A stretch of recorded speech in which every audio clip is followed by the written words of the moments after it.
హహా! ఏంటక్క కాళ్ళు చూపిస్తున్నావు అనుకుంటున్నారా? ఫేస్ కూడా చూపిస్తాలెండి. హుహు.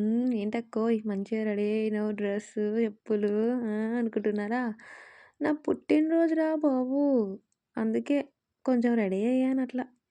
ఇంక మా అమ్మ పొద్దున్నే లేపి, "ఈరోజు కూడా గుడికి పోవా? ఈరోజన్నా వెళ్ళు కోసేపు. దేవుడిని సతాయించిరా" అంటే అలా వచ్చేసాను. మన ఫేవరెట్ గాడ్ శివయ్య వచ్చేసి కొబ్బరికాయ కొట్టేసాను. అది మాత్రం భలే పగిలిందండి. సమానంగా దేవునికి అటు ఇటు పెట్టేసా. దేవుడా నువ్వు బాగున్నావా అని అడగడం పక్కన పెట్టేసి, నేనే బాగుండాలి, నేనే మంచిగుండాలి అని మొక్కొద్దని చెప్పింది మా అమ్మ.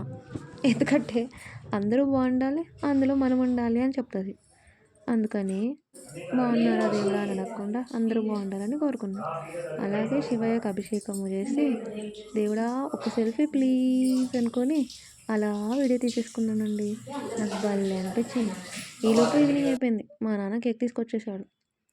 దాన్ని ఎంతసేపు వెలిగిస్తావా అని అనుకున్నా. మా అమ్మ ఒక్కటి కంటూనే ఉంది. దరిద్రం దశావతారాలు ఎత్తితే కేక్ ఎప్పుడు వెలిగిద్దాం అనుకున్నా. నవ్వలేక చచ్చాననుకో. వీడియో ఆన్‌లో ఉందని నవ్వలేదు. అమ్మ హమ్మయ్య! ఎలిగిందిరా బాబు అనుకుంది మా అమ్మ. దీనికి కేకే ఇంతగానం వెలిగిందంటే జీవితం ఎప్పుడు వెలిగిద్దాం అనుకున్నది. ఆ కేక్ ఎలా ఉందో తెలీదు కానీ నా చేతికి అంటుకుందని కాకిలాగా మొత్తుకుంటున్నా. మా నాన్న అలా మొత్తుకోమాకే అంటున్నాడు. ఎనీవేస్ నా కాళ్ళు చాలా బాగున్నాయని తీసానండి. బానే ఉన్నాయి. బాగా పండింది. చేతులు కూడా బానే పండాయి. ఒక చేతికే పెట్టానండి. ఎందుకంటే ఇంకో చెయ్యే కదా పెట్టింది. ఈ చేతికి ఎవరు పెట్టేటోళ్ళు లేరు. అలా కొన్ని పిక్స్ దిగాను. కేక్ పట్టుకొని ఒక పిక్కు, ఇంట్లో పెట్టుకొని ఒక పిక్కు. పర్లేదులెండి. నా బర్త్‌డే అయితే మా మమ్మీ, డ్యాడీ తోటి బానే జరిగింది. I miss my bro. మా తమ్మునికి ఎగ్జామ్స్ ఉండడం వల్ల వాడు మిస్ అయ్యాడు. Anyway tata bye by.